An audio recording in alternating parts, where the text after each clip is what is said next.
우리에게 주시는 하나님 말씀 받도록 하겠습니다. 열왕기하 24장 1절에서 4절 말씀입니다. 교독합니다. 요아김 시대에 바벨론의 왕 느부갓네살이 올라오매 여호야김이 3년간 섬기다가 돌아서 그를 배반하였더니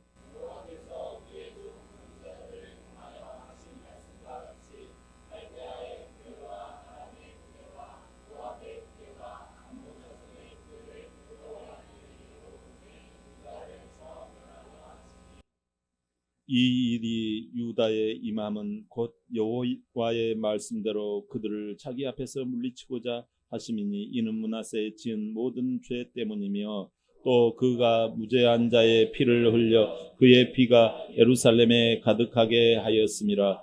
여호와께서 사하시기를 즐겨하지 아니하시니라. 아멘. 오늘 말씀의 제목을 같이 한번 고백해 봅니다. 시작. 영적 관성의 법칙. 우리에게 이 관성의 법칙이라고 하면 조금 어려운 용어지요. 오늘 설교 제목을 정할 때 몇 번을 고심을 했다가 조금 어렵지만 그냥 하자 해서 영적 관성의 법칙이라고 제목을 정했습니다. 예전에 공부했던 그 관성의 법칙 떠오르실지 모르겠어요. 외부에서 힘이 가해지지 않는 한 모든 물체는 자기 상태를 유지하려고 하는 그 성향이 있다라는 거예요. 쉽게 말씀을 드리면 버스가 달리다가 브레이크를 딱 기사가 밟으면 승객들이 그냥 확 그냥 앞으로 그냥 쏠리곤 하잖아요. 이게 관성의 뉴턴의 제1법칙 관성의 법칙이거든요. 차를 몰고 가다가 코너웍에서 그냥 달리다가 코너웍으로 휘 돌릴 때 뒤에 있는 짐이 그냥 저쪽으로 확 그냥 쏟아집니다.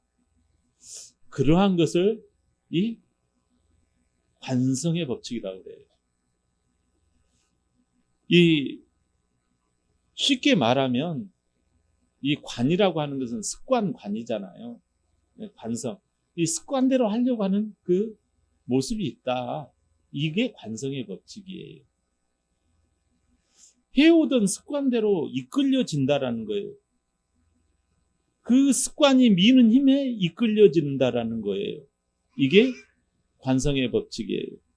오늘 본문은 이제 열왕기하 24장이잖아요. 열왕기하 한 장을 남겨놓고 있어요. 이 한 장, 본문 24장은 이제 남유다의 3명의 왕이 나오거든요. 여호야김이 나오고요. 또 이 여호야긴, 또 시드기야가 나와요. 이 3명의 왕을 끝으로 남유다는 종을 칩니다. 끝을 맺어요. 이 이스라엘이 북이스라엘과 남유다로 나눠지잖아요. 북이스라엘은 어떻게 해서 멸망을 하는가요? 아수르에 의해서 기원전 722년경에 멸망을 해요. 또 남유다, 지금 오늘 남유다 마지막 왕 밑에서 3명의 왕이 나타났는데 그 왕들은 북이스라엘이 멸망한 후 150년 후에 지금 이제 멸망을 합니다. 여러분, 이 3명의 왕의 아버지는 누굴까요? 놀랍게도 남유다 최고의 왕 중에 왕이었던 이 요시야 왕의 아들들이에요. 종교개혁자 요시야 왕.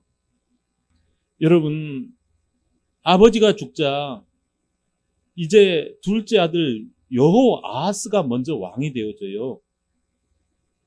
그래가지고 아버지에게 보았던 것을 이렇게 해야 되는데 그러지 못하고 자꾸 보이는 것, 지금 현재 보이는 것 중심으로 열심히 하다가 결국 하나님 앞에 악한 행동을 하게 되어집니다. 그러다가 얼마 안 되었죠. 저기 세계 최고의 나라인 이 애굽이 쳐들어와 가지고 결국은 둘째 아들 이 왕을 잡아가 버려요. 대신에 첫째 아들을 세워가지고 이름을 바꿔가지고 왕으로 올립니다. 예전에 이름이 뭐였는가 하니 엘리야김이었어요. 근데 엘리야김을 야 그러지 말고 여호야김이라고 해라 해가지고 여호야김 오늘 거론하고 있는 이 여호야김 왕이 되었던 거예요. 이 애굽이 이제 그리고 내가 왕을 세웠으니까 너를 왕으로 세웠으니까 이 애굽 나라 우리나라에 잘 섬기고 우리나라가 주인이니까 너희들은 잘 따라야 돼. 알았지? 하고 애굽이 떠나갔어요. 그러다가 당시 이 서서히 세계 최고의 강자로 떠오르고 있는 나라가 있었는데 그 나라가 바벨론이에요. 그래서 최강의 겨rum이 있습니다. 애굽이 강하냐 바벨론이 강하냐.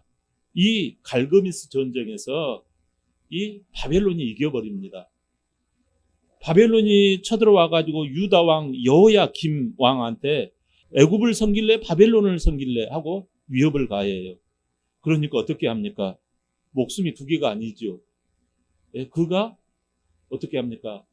결국은 바벨론을 섬긴다고 그래요. 그래서 바벨론을 주인으로 섬기기로 해요. 근데 일이 벌어집니다. 3년 만에 또 전쟁을 해요.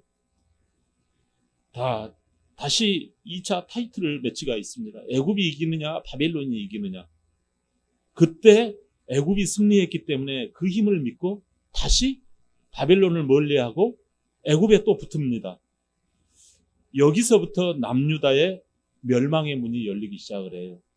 다 같이 본문 2절 한번 볼까요? 시작. 여호와께서 그의 종 선지자를 통하여 하신 말씀과 같이 갈대아의 부대와 아람의 부대와 모압의 부대와 암몬 자손의 부대를 여호와김에게로 보내 유다를 쳐 멸하려 하시니. 아멘. 갈대아 부대가 이름이 어렵죠. 여기서 갈대아 부대라는 말은 갈대 부대가 아니에요. 지역 이름이에요. 이건 바벨론 부대를 말해요. 바벨론 부대와 함께 연합군, 여기 아람, 모압, 암몬 같은 연합군을 만들어서 쳐들어왔다라는 거예요. 자, 여기 여호와께서 그의 종 선지자를 통해 오래 하신 말씀과 같이 통해 하신 말씀. 그러면 이 선지자들이 이 여호야김에게 무슨 말을 했을까요? 이 여호야김에게 달려와가지고 말했던 선지자가 에레미야 선지자, 스가랴 선지자, 또 하박국 선지자 같은 사람들이 막 직언을 날렸던 거예요. 무슨 말을 에레미야는 전했을까요? 에레미야 25장 8절 9절 한번 볼까요? 시작. 그러므로 만군의 여호와께서 이와 같이 말씀하시니라. 너희가 내 말을 듣지 아니하였느니라. 보라, 내가 북쪽 모든 종족과 내 종 바벨론의 왕 느부갓네살을 불러다가 이 땅과 그 주민과 사방 모든 나라를 쳐서 멸하여 그들을 놀램과 비웃음거리가 되게 하며 땅으로 영원한 폐해가 여호와의 말씀이니라. 아멘. 하나님께서 지속적인 말씀을 말씀을 이 하나님의 백성들에게 전했어요. 근데 순종하지 않음으로 말미암아 어떻게 되었다? 이들이 하나님의 심판거리가 되었다라는 거예요.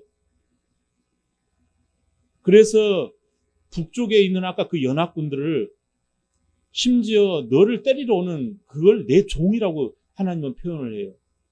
이 바벨론이 내 종이라는 거예요. 연합군이 너희들을 치러 갈 것이다. 왜 그랬다? 내가 하나님의 말씀을 듣지 아니하였다라는 거예요. 자, 여러분, 우리에게 하나님께서 무엇을 말씀하시는 건가요? 말씀을 따르지 아니하면 그 결과는 책임지라는 거예요. 하박국 선지자는 이런 이야기를 합니다. 하박국 선지자는 남유다 백성보다 더 나쁜 바벨론이 와가지고 이렇게 포악을 저지른 것이 옳다라는 겁니까? 이런 그 마음을 가지고 있었어요. 그래서 하나님께 기도한 거예요. 하나님, 우리도 물론 잘했던 건 아니지만 저 바벨론이라고 하는 거 하나님도 믿지도 않고 아주 진짜 이방인이요. 정말 하나님이 저들을 안 좋아하시는 거 알잖아요. 근데 어떻게 저들을 통해서 일을 하신단 말이에요? 그러면 바벨론처럼 우리 그만 안 믿는 게 낫다라는 말이에요? 근데 이런 식으로 하나님께 막 대들었던 거예요, 선지자가. 그랬더니 하나님의 음성이 들립니다. 하박국 선지자에게. 뭐라고 하나님은 말씀하셨을까요? 하박국 2장 3절 말씀. 시작. 이 묵시는 정한 때가 있나니 그 종말이 속히 이르르 결코 거짓되지 아니하리라. 비록 더딜지라도 기다리라. 지체되지 않고 반드시 응하리라. 아멘. 여러분, 지금 바벨론 침공을 받는 거, 그렇게 함으로 이 나라가 멸망할 것이다. 왜 멸망해요? 하나님을 믿는 이 나라가 왜 멸망해요? 아까 제가 말씀을 드렸죠. 그것 때문에 멸망한 거예요. 그러니까 성도도 멸망당할 수 있다. 교인도 멸망당할 수 있다는 사실을 아셔야 해요. 우리는 알잖아요. 그러니까 우리가 생각할 때 교회 가서 늘상 위로만 받고 늘상 뭐 복 받고 이것도 있지만 하나님은 교인이라 할지라도 지질이 궁상이고 정말 이처럼 당할 수가 있다라는 거예요. 그때 이거 하나님 안 계시네. 뭐 이렇게 세상 사람들한테 이렇게 당할 바에야 이게 무슨 소용이 있느냐 하겠지만 하나님은요 그게 아니라는 거예요. 너희가 내 백성인데 왜 그렇게 징그럽게 말을 안 들었느냐라는 거예요. 그래서 때리는 부직갱이로 이 바벨론을 쓰고 있는 거예요. 그러면 이 바벨론이 잘했다라는 거 아니에요. 너희를 때리는 회초리로 쓰고 있는 거예요, 지금. 그러면서 이 때리는 바벨론을 어떻게 하시겠다? 나중에 징계하시겠다는 거예요. 이 묵시는 정한 때가 있나니 그 종말이 속히 이르겠고 이 바벨론도 끝장날 때가 있다라는 거예요. 결코 거짓말이 아니니라.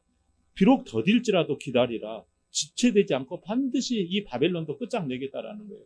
너를 때린 자도 내가 가만히 두지 않겠다라는 거예요. 나중에 바벨론 망해요, 안 망해요? 하나님을 멸망시키세요. 그 대신 너희들도 벌을 받으라는 거예요. 그 바벨론 밑에서 몇 년간? 70년간. 이게 세계 역사예요. 이게 그대로 이루어집니다. 그러니까 바벨론도 때가 되면 내가 처리할 테니 그 밑에서 인내하며 기다리라는 거예요. 의인은 그래서 뭘로 산다? 의인은 믿음으로 말미암아 아마 살리라. 하박국 선지자가 그렇게 외쳤던 거예요. 하나님을 믿고 의지하며 그 말씀을 꼭 붙들으라는 거잖아요. 오늘 하나님의 마음은 무엇일까요? 2절 메시지 성경을 제가 살펴보니까 이렇게 기록해 놓았어요. 하나님께서는 바빌론, 아람, 모압, 암몬의 기습 부대를 연이어 여호와 김에게 보내셨다. 그분의 전략은 유다를 멸망시키는 것이었다. 하나님께서는 일찍부터 그분의 종들 곧 애언자들의 설교를 통해 이 말씀을 하셨고 마침내 그 일을 행하셨다. 이게 메시지 성경에서 해석해 놓은 내용이에요. 자, 하나님은 무척 인내하고 계셨어요. 그간에 여호야김 그 남유다 백성들이 믿고 의지한 그 힘은 무엇이죠? 하나님이었나요? 세상의 권력과 세상의 힘을 봤던 거예요. 애굽이 세냐 바벨론이 세냐 이것만을 쳐다보았던 거예요. 세상 사람들의 말을 의지했던 거예요. 그것들이 미는 힘을 의지해서 살아왔기 때문에 결국은 이렇게 안타깝지만 멸망을 당한 거예요. 나를 미는 힘은 지금 누구십니까, 여러분? 여러분, 지금 하나님께서는 세계 역사를 이끄시는 전능하신 하나님이 밀어주시는 힘, 그 힘을 의지하라는 것입니다. 무에서 유를 창조하시는 하나님의 말씀이 밀어주시는 그 힘을 따라 살라라는 것입니다. 비록 심판이 다가오고 고난도 다가오지만 이제부터라도 하나님을 나의 미는 힘, 영적 관성의 법칙으로 삼으라는 거예요. 할렐루야. 본문 우리 다 같이 4절 한번 또 읽어볼까요? 시작. 또 그가 흘려 그의 피가 예루살렘에 가득하게 하였음이라. 여호와께서 사하시기를 즐겨하지 아니하시니라. 아멘. 여기 그가 무죄한 자의 피를 흘려라고 했는데 므낫세가 하나님을 따르고 하나님의 미시는 그 힘으로 살고자 했던 성도를 핍박하고 선지자를 죽인 그 죄예요. 왜 그랬을까요? 내가 알아서 한다는 거예요. 내가 보이는 바빌론을 의지하고 내가 보이는 힘을 의지하는데 자꾸 하나님 어쩌고 저쩌고 하는 거예요. 그러니까 그토록 그 말을 전하는 선지자 누구예요? 므낫세 때 톱으로 켜서 죽임을 당한 선지자가 누구예요? 이사야잖아요. 그리고 성도들을 수없이 죽인 거예요. 그리고요, 몰록신에게 제사를 드리는 거예요. 자기 아들을 불로 태워 죽이는 거예요. 여러분, 사람 죽이는 것이 재밌어서 므낫세는 그렇게 죽였을까요? 무죄한 자의 피를 흘렸을까요? 아니에요, 여러분. 죄가 아니라고 여긴 거예요. 예? 제발 내가 알아서 잘할 테니까 당신은 빠지라는 거예요. 내가 알아서 해. 내가 자유롭게 할 거야. 왜 내 자유를 너가 간섭하냐 이거예요. 이것 때문에 그런 거예요. 그리고 내가 하면 더 행복할 것 같아서 몰록신 이방신에게 내 아들을 태워서 제사를 지낸 거예요. 그게 다 우리 가정 잘 되라고 하는 거예요. 우리 가정을 해치려고 한 게 우리 가정이 복을 받고 우리 가문이 더 잘 되기 위해서 아들을 태워서 불에 죽인 거예요. 여러분, 종교는 다 똑같은 거 아니냐? 종교는 똑같지 않아요, 여러분. 여러분, 아버지가 다 똑같습니까? 우리는 천지 만물을 만드시고 나를 아담과 하와 우리 할아버지 할머니 최초의 사람을 만드신 분이 하나님이시잖아요. 말씀으로 사람을 만드시고 예? 무에서 유를 만드신 그 하나님이 나의 아버지 되시잖아요. 근데 종교는 똑같다고요? 그러니까 이게 탈이 난 거지요. 그러면 세상 역사를 하나님이 다 이끌어 가세요. 여러분, 하나님 편에 서는 자만이 나중에 복을 받고 영원한 생명을 얻게 되어져요. 여러분, 네, 몰렉을 섬기는 다른 종교나 하나님을 섬긴 거나 다 같은 종교쯤으로 여긴 거예요. 여기 4절에서 하나님은 그걸 4절에서 뭐라고 그래요? 용서하지 않겠다고 하시잖아요. 죄가 용서하지 않는 게 하나님이 그런 걸 사하지 아니하신다고 하시잖아요. 그래서 오늘 결론이 뭐다? 하나님의 사랑하는 자녀를 멸망시켜버려요. 여러분, 무섭지요? 사실상 오늘 무서운 내용이에요. 그러나 여기에 복음이 들어가 있어요. 사랑하는 성도 여러분, 사탄 마귀는 영적인 관성, 습관, 미는 힘을 네가 알아서 해라 이렇게 이야기를 해요. 자기 뜻대로 하게 해요. 내가 나를 밀고 갈 거야. 이런 힘은 묘한 매력이 있어요. 하나님 없이도 참 행복을 내가 만들 것 같이 보여요. 아담과 하와도 자기를 미는 힘이 하나님 아니어도 된다고 해가지고 하나님을 떠나서 자기가 알아서 자기를 밀고 갔잖아요. 그래가지고 선악과 따먹고 결국은 어떻게 되어집니까? 부끄러움 창피 다 당하고 하나님을 앞에서 숨어버리고 그러잖아요. 여러분, 죄에 빠져서 결국 불행 인생이 되는 거예요. 이게 사단 마귀가 네가 알아서 밀어라. 네 힘으로도 살아갈 수가 있단다. 결국 아담 하와의 후손인 우리잖아요. 아담. 우리의 모든 인생은 결국 어둠에 빠지고 지금도 이 가을에 하나님 없이는요, 외로워져요. 고독해져요. 쓸쓸해져요. 허무해집니다. 허탈하게 끝나는 인생이 되고 만 거예요. 얼마나 안쓰러워요. 죄가 미는 힘, 영적 관성의 법칙을 어떻게 바꿀 수가 있을까요? 바꿀 수 있어요. 로마서 1장 17절에 다 같이 봅시다. 시작. 복음에는 하나님의 의가 나타나서 믿음으로 믿음에 이르게 하나니 기록된 바 오직 의는 믿음으로 말미암아 살리라 함과 같으니라. 아멘. 복음은 누구를 말해요? 복된 소식은, 복된 말씀은 예수 그리스도를 말해요. 예수님이 이 땅에 오신 것은 모든 인간이 아담 후손이잖아요. 자기가 자기 인생을 밀고 갈 거라고 여기며 살다가 퐁당 죄에 빠지고 어둠에 빠져버리잖아요. 이게 불행이잖아요. 영원한 어둠에 들어가게 되잖아요. 이것을 우리를 만드신 아버지께서 너무 안타깝게 여기시는 거예요. 아무리 선지자들을 이야기하고 아무리 뭐를 이야기하고 에레미야를 보내고 하박국을 보내도 막 톱으로 다 켜버리는 거예요. 무죄한 자의 피를 흘려버리는 거예요. 그래서 멸망을 시키잖아요. 유다도 이번에 오늘 또. 이러면 다 지옥 인생 되겠다 싶어가지고 안 되겠다. 이거 다 죽고 없네. 그러실까 봐서 안타까운 마음으로 이 하나님이 대책을 세우신 거예요. 불쌍하기도 하고 사랑으로 안타깝기도 하신 거예요. 그래서 구원하시고자 보내주신 죄 없는 그 예수님. 그 예수님이 누구예요? 하늘에서 하나밖에 없는 하나님의 아들 독생자로 오신 거예요. 예수님 복음 자체예요. 십자가에서 죽으신 이유가 자기를 미는 힘이 자기에게 있다고 하는 것이 그게 죄예요. 내 행복은 내가 알아서 밀고 갈 거야. 내가 내 습관대로 밀고 갈 거야. 이게 옳은 습관이야. 이렇게 하는 게 죄고 영원한 그거로 빠진단 말이에요. 그러면 다 끝나버리잖아요. 그래서 안 되겠다 싶어서 이 정말 죄의 관성이 없는 정말 천국의 관성, 영원한 생명의 관성, 참 행복의 관성, 예? 이 관성을 가지신 그 하늘의 관성이 내려오신 거예요. 영원한 생명의 관성이. 예? 그분이 누구시라고요? 예수님. 그래서 죄의 관성을 십자가에서 다 받아서, 예? 이 죄 있는 자의 관성을 다 받아서 우리 모든 죄의 관성을 받아서 다 죽으신 거예요. 죄 없는 분은요, 모든 사람의 죄를 다 가져갈 수 있어요. 그래서 모든 죄를 다 가져가시고 딱 하시면서 뭐라고 해요? 다 이루었다라는 거예요. 여러분의 그 자기를 밀고 가는 그 힘, 죄를 내가 여러분의 죄를 다 가져갔다라는 거예요. 그러니까 어떻게 돼요? 죄가 없어진 거예요. 이걸 믿으라는 거예요. 그래서 믿음으로 믿음에 이른다고 지금 말씀하시는 거예요. 예? 내 죄값, 내 죄를 대신했으니 나는 죄가 없다고 하는 거예요. 이게 뭐예요? 의예요. 그래서 나의 의는 믿음으로 산다라는 거예요. 그걸 믿으라는 거예요. 아멘. 그걸 여기고 그걸 붙들고 주장하라는 거예요. 나는 의롭게 된 것을 믿는 거예요. 할렐루야.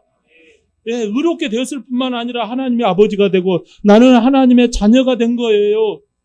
그래서 이제 내 인생을 후원하기 시작해요. 하늘의 관성, 생명을 얻고 더 풍성케 하고 영원한 열매를 맺게 하시는 이 가을에 또 하나의 열매를 우리에게 창출하시려고 하시는 그 하나님의 놀라운 사랑과 은혜, 그걸 밀어주시는 분이 누구예요? 나를 죄값을 치르시고 부활로 내 손을 끌고 가시는 그 주인님, 그분이 바로 예수 그리스도가 되시기를 바랍니다. 그분이 나의 하나님이 되시는 거예요. 아멘. 그러려면 영적으로 관계를 맺어야 해요. 마음으로 관계를 맺어야 해요. 나의 주인으로, 나의 왕으로, 그분의 말씀으로 탄력을 받는 인생, 그분이 나를 밀어주시는 힘으로 살겠노라, 나의 주인의 탄력으로 살겠노라. 이게 영적 관성의 법칙이에요. 예? 여러분, 영적 관성이 붙으면요, 가속도가 일어납니다. 예, 생명을 할 때 더 풍성히 얻는 이 가속도 법칙이, 뉴턴의 제2법칙, 가속도의 법칙이 일어나는 거예요. 그게 예수 안에서 일어나는 거예요. 영적 이 관성의 법칙이 세상 사람, 세상 여론이 아니라 심지어 내 생각이 아니거든요. 이 눈에는 아무 증거 아니 보이고 이 귀에는 아무 소리 아니 들리고 손에는 잡히는 것이 없을지라도 나는 믿음으로 살리라. 오직 의인은 믿음으로 살리라. 할렐루야. 그렇게 하는 거예요. 그래서 있다고 주장하는 자들은 그건 다 허상이에요. 우리 하나님이 내 안에 계시는데 있다고 주장하는 자들은 그들은 없을 것이요. 그러나 없다고 보이는 나는 있는 거예요. 내가 가난하고, 내가 진짜 키가 작고, 내가 돈이 없고, 내가 빚이 많고, 내가 지금 여러 가지 앞이 캄캄하다 할지라도 나에게 밀어주시는 힘이 계시다. 하늘의 관성이신 예수 그리스도가 나를 밀어주신다. 나를 후원하신다. 나의 백그라운드가 되신다. 그래서 주일 예배를 사모하고 드리는 거예요. 우리나라에 이 한국은행 가면요, 이 집회 감별사가 있다고 해요. 그 사람은 중학교밖에 안 나온 사람인데, 예, 우리나라에 집회 있잖아요. 지금 막 무슨 달러 같은 거 이렇게 위조 집회 감별 기계가 있나 봐요. 뚜루룩 굴러가면, 칙칙칙칙 하면서 막 집회들을요, 이게 진짜인지 가짜 집회인지 위조 집회인지 이걸 감별하는 기계가 있나 봐요. 근데요, 위조 집회 감별 기계에서도 이게 참 집회라고 이렇게 분류해 놓은 것 중에서 위조 집회가 있다라는 거예요. 근데 그걸 구분해내는 사람이 있어요. 위조 집회 감별사. 그 감별사가요, 세계적인 사람이 우리나라에 중학교밖에 안 나왔는데 그거 해가지고 대박을 쳤어요. 기계로도요, 여러분 분별을 못하는 위조 집회, 진짜 집회하고 구분을 하는 사람이 있었어요. 그 사람의 이야기를 들어보니까 어떻게 위조 집회를 귀신같이 찾아냅니까? 했더니 다른 거 아닙니다. 위조 집회하고 두 개를 비교하면서 자꾸 비교하세요? 아닙니다. 이 진짜 집회를 만져보고 맛을 보고 두드려보고 흔들어보고 이 진짜 집회를 가지고 시간을 보냅니다. 지문으로 이렇게 해보고 더웠을 때, 차일 때 만져보고 두드려보고 밀착시켜보고 이렇게 한다라는 거예요. 이거 가지고 시간을 보내야 됩니다라는 거예요. 여러분, 우리에게 진짜 집회가 뭐예요? 하나님밖에 없는 줄 믿습니다. 하나님 가지고 여러분 물고 빨고 막 진짜 하나님만이 나의 최고입니다. 찬양하고 노래하고 막 그렇게 할 때 여러분 이 하나님 안에서 미는 힘이 세상 힘든 환경 만났을 때 돌파하게 하시는 줄 믿습니다. 여러분 근데 하나님 안에서 함께 하지 못하면요 삶의 여건이 이게 진짜인지 이게 진짜 행복인지 이게 가짜 행복인지를 분별하지 못한단 말이에요. 노아는 말입니다. 노아는 창세기 6장에 보면 하나님을 믿노라 하면서 사람들이 행복을 찾고자 자기 안에서 행복을 찾습니다. 그래서 자기를 미는 힘, 영적 관성의 법칙으로 세상 즐거움과 자기 형편을 법칙으로 믿고 살아가요. 사람들이 먹고 마시고 시집가고 장가는 가는 일에 몰두합니다. 근데 하나님의 말씀은 아주 그냥 외면해버려요. 근데 하나님께서 노아에게 말씀하십니다. 물로 심판할 때가 올 테니 너는 산 위에서 배를 만들어라. 그러니까 사람들이 다들 웃었어요. 하나님을 믿다가 야, 저 노아는 미쳤어야? 막 그렇게 노래합니다. 그런데 오직 그의 8가족만이 산 위에서 방주 배를 만들기 시작해요. 120년간 산에서 배를 지었던 거예요. 여러분. 그래서 살아남았잖아요. 홍수에서. 진짜 영적으로 밀어주시는 하나님의 말씀을 믿고 의지하며 시간을 보낼 때 생명을 얻게 되는 줄 믿습니다. 할렐루야. 사랑하는 성도 여러분, 남유다, 여호야김, 시드기야 3명이 오늘 나왔어요. 남유다 마지막 왕들이에요. 남유다의 몰락은 하나님으로부터 오는 힘, 말씀으로부터 밀어주시는 힘을 무시하고 세상 권력과 힘을 눈치 보며 세상이 미는 힘으로 살고자 할 때 그 결과가 어떠한지 보여주고 있어요. 어느 힘으로 살기를 원하십니까? 영적 관성의 법칙이 흐릅니다. 교회는 하나님의 관성의 법칙이 흐르는 공동체예요. 성령으로 충만하여 하나님이 밀어주시는 그 힘으로 살 때 가정도 전도로 네카에 올 수 있고 이웃도 전도로 네카에 올 수 있고 세상을 전도로 네카에 올 수 있는 그러한 한 주간이 되시기를 주의 이름으로 축원합니다. 아멘.